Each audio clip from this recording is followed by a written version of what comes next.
Hey, I'm Brandon with Retro Archaeology, and we are talking about Dr. No on VHS.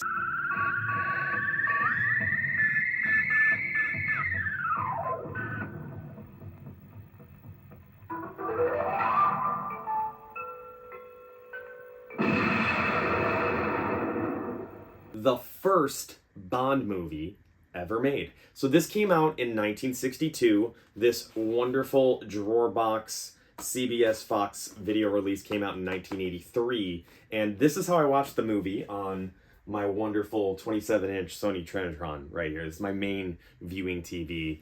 And this was really, for sure, the first time I had seen Dr. No all the way through. I know that. I knew that the second I put it on. I maybe have seen bits and pieces of it. Definitely Bond's introduction and the tarantula scene I had probably seen in like clips before, but never watched it all the way through. So a lot to talk about in terms of this movie. Iconic film, establishes a ton of iconic traditions, I guess you could say, about the James Bond character, and I really had a good time with it. So I think one of my biggest takeaways of watching Dr. No is that even for being a 1962 film, there's not much about it that felt really cheesy to me. It actually plays very serious, and I really enjoyed that about it. It's got a great sense of adventure to it and a really good sense of danger. I think that's established really at the beginning with the assassination of the agent Strangeways. And like the way he's shot by the three blind mice from behind multiple times with silencers in public, like it's menacing. It's kind of dark.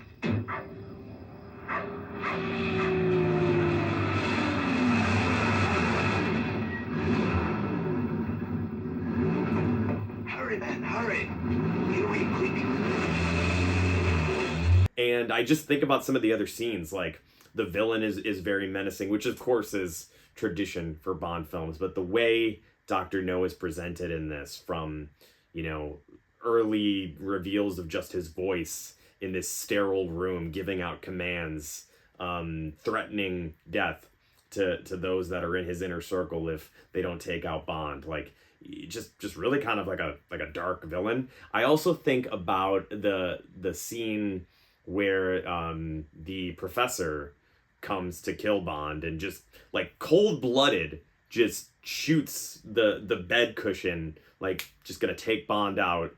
Of course, thinks it's Bond, but he's off sitting to the side, confidently smoking, playing laying out solitaire. And I just love that Bond moment where he's like, "You had your six," and just takes him out, kills him. He has a license to kill, after all. But this movie just has a really good serious tone to it, as opposed to what I'm getting ready for in some of the later Roger Moore films, where I know there's just a lot of comedy and cheese, and I'm gonna have fun with those. But for being 1962, the first film in the series, it treats this as very serious spy business. So let's talk about just some of the really iconic things that happen in this movie. Having not seen it before, I don't know if I realized how much from the get-go that becomes just Bond norms gets established in Dr. No. And let's really talk about, when he says his name for the first time. And the first time we see a very young Sean Connery in the casino as James Bond. So we get introduced to Sylvia Trench, who says, "Trench, Sylvia Trench." And then we get Sean Connery's first delivery of Bond, James Bond. I admire your courage, Miss... Trench. Sylvia Trench. I admire your luck, Mr. Bond. James Bond. Mr. Bond, I suppose you wouldn't care to, raise the limit? I have no objection. The way he says it, slow, the way he delivers the words, the fact that he has a cigarette on his lips when he says it, looks great in the tux, he's in a busy casino, looks confident. It's just such an iconic moment. Absolutely loved it. It's the clip you see all the time when it comes to Bond. It's his first mention of his name in Dr. No. And I don't think any future movie really tops his delivery of it here. I definitely don't think any other actor tops his delivery of it here. It's just an absolutely perfect movie moment, and really enjoyed that scene. So I mentioned Sylvia Trench. We also have Moneypenny. We have Miss Tarot, and her awesome exotic Jamaican apartment. And then, of course, we have Honey Rider, played by Ursula Andress. So, right off the bat, I don't know if I also realized, Dr. No has multiple women that James Bond flirts with. So we instantly establish in this first of the franchise the womanizer that James Bond is. He's in multiple kind of hookups, flirtatious moments in this movie. And Sylvia Trench is actually in many ways considered like the first Bond girl. She gets the early reveal in the movie, but I think Ursula Andress is probably the most memorable, and definitely has the most memorable name. I think Honey Rider I enjoy and like more than Sylvia Trench just a little bit, but I thought Ursula was amazing. I mean, that actress's name, my understanding is she was a Playboy model as well. It sounds like she could be a female Bond villain, Ursula Andress. But Honey Rider, what a fun name, gives Bond the opportunity throughout the film to be like, honey, come here. Sounds like he's just calling her honey, but her name's Honey. She's gorgeous. I mean, her reveal on the beach, gathering seashells in a swimsuit, I was blown away. Like, I want to look up more of Ursula's work because she is stunning, with that gorgeous 60s fashion style and female look of the era. And I thought her and young Sean Connery had a lot of chemistry together in the second half of the movie.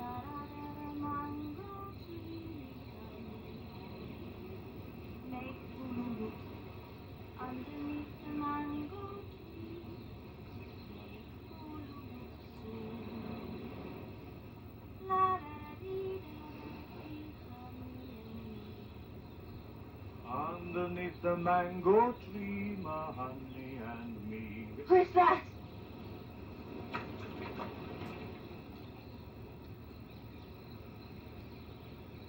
It's all right.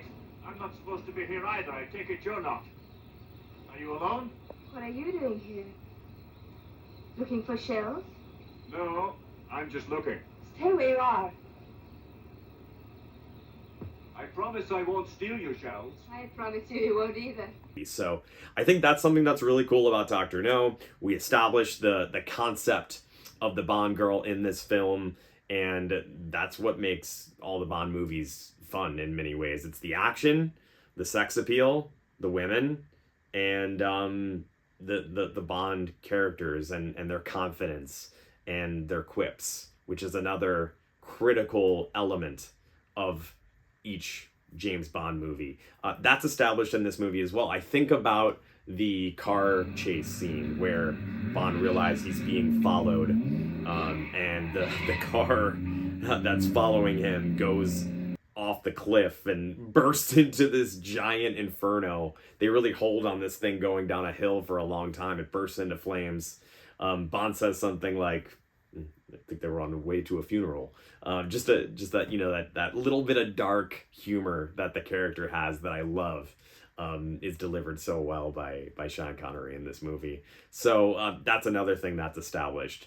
There's some really good kind of like detective orienting scenes when he is at the office, especially about his weapon.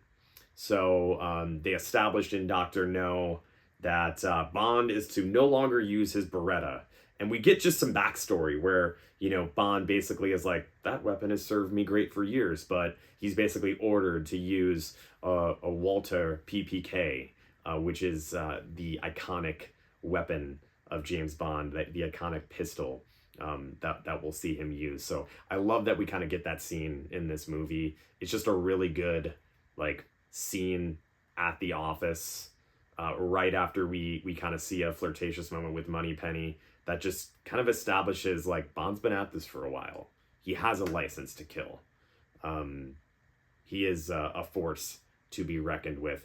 And I think that scene in this movie is really like a precursor to all the gadgets to come. Like, Dr. No doesn't have gadgets. It's a very serious spy thriller and mystery unraveling. And all that Bond needs in this movie is his gun. His gun is pretty prominent in terms of the scene where he takes out the professor and you know other moments in his line of work. So I think it's really cool that like Dr. No functions without all the gadgets. Really just kind of focuses on Bond and his pistol. So some other things that I really enjoyed about Dr. No, we established the concept of the over-the-top villain, the title character, Dr. No. He's not just some normal sinister dude. He's a dude who has like these crazy hands that could crush things and give him that like sinister quality when we finally do meet him. As far as personality, the dinner table scene to me in the third act of the movie when Bond and Honey kind of get kidnapped and get drugged and are forced to kind of have dinner where Dr. No is like feeling out what kind of person Bond is. I love that exchange. Tense. We get the sense, you know, Dr. No has all of this hubris. I mean, he has this giant magnified fish tank behind him. And there's a really good exchange where it's just such a Bond character moment. Dr. No says something about a bottle of Dom Perignon, and Bond responds like, I prefer the 56 or the 53. It might be. It's one of those two. That's a Dom Perignon 55. Would be a pity to break it.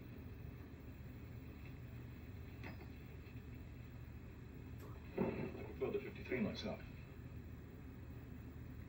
Just like, yeah, oh, you have expensive booze here that you don't want me to break? Well, you know what? I prefer this one. Yeah, so it's just a really good Bond character moment.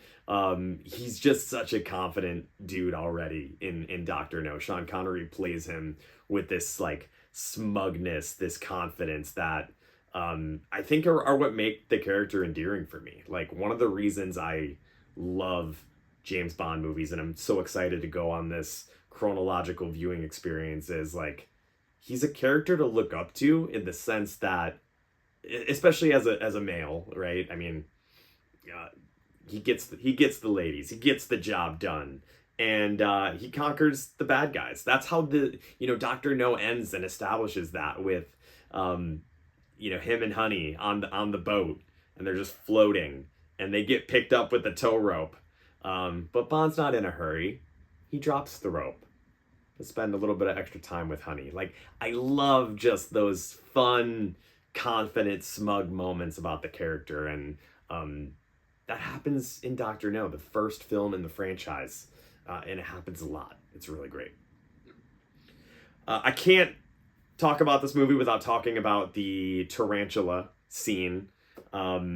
Very memorable scene, a scene that I even knew of in Dr. No before having seen this all the way through. We can see the tarantula is not actually on Sean Connery. It's on like plexiglass and overlaid.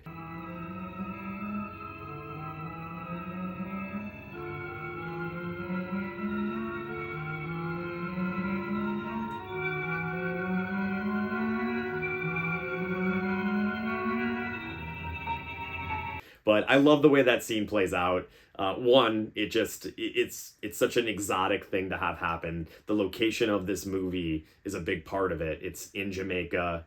It's adventurous. It's at the time, not a location probably a lot of people seeing James Bond would have been to. And it really plays a big part in the movie. Like, you have the ocean setting, you have the style.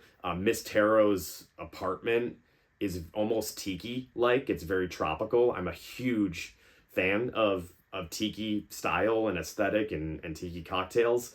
And her apartment is very 60s of that era.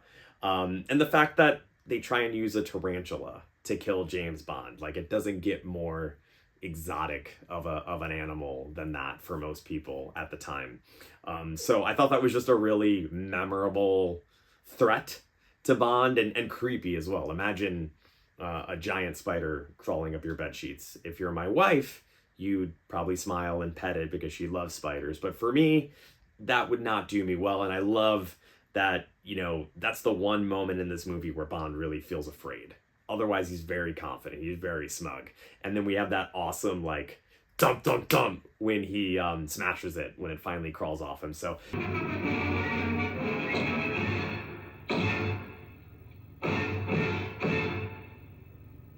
just a really memorable moment of tension, humanizing moment of Bond. He can get scared. And it's almost, to me, that moment is almost like a precursor to like Indiana Jones being afraid of snakes. We have these heroes in film that are, you know, able to overcome insurmountable odds. But Indy's weakness is snakes. Maybe Bond's weakness is tarantulas. They do get scared of things. So really, really probably one of my favorite moments of the movie. So overall, what did I think of Dr. No? I really liked it. I really had a lot of fun with this movie. I love the tone of it. I love the location of it. I can't wait for gadgets and more action as I move through this series, but I like how just the narrative of Dr. No is just very secret agent story. Secret agent mystery, going on a mission. It feels very grounded in a way. We haven't gotten to the over-the-topness of the Bond universe yet. And I just love the historical significance of it. It establishes so many great things about the character, so many traditions that would be carried out in future Bond movies to really kick off in Dr. No. Even from the opening credits. Like, the opening credits are very stylized.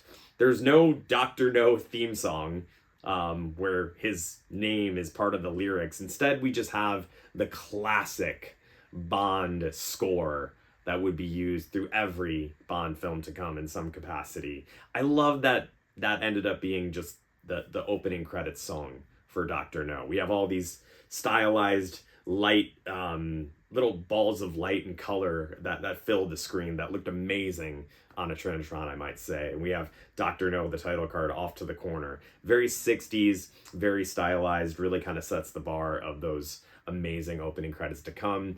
That's something I'm really looking forward about continuing to talk about throughout this series, is the uniqueness of the theme songs and opening credits in all of the Bond films. It's a hallmark of the series. And even though Dr. No doesn't have, a famous celebrity singing its theme song, it presents the Bond theme, and it makes a really memorable, bright, eye-catching and attention-grabbing opening credits that goes into Three Blind Mice. So I really like Dr. No. I don't know if it's going to crack my top 5, but it really is just a classic film.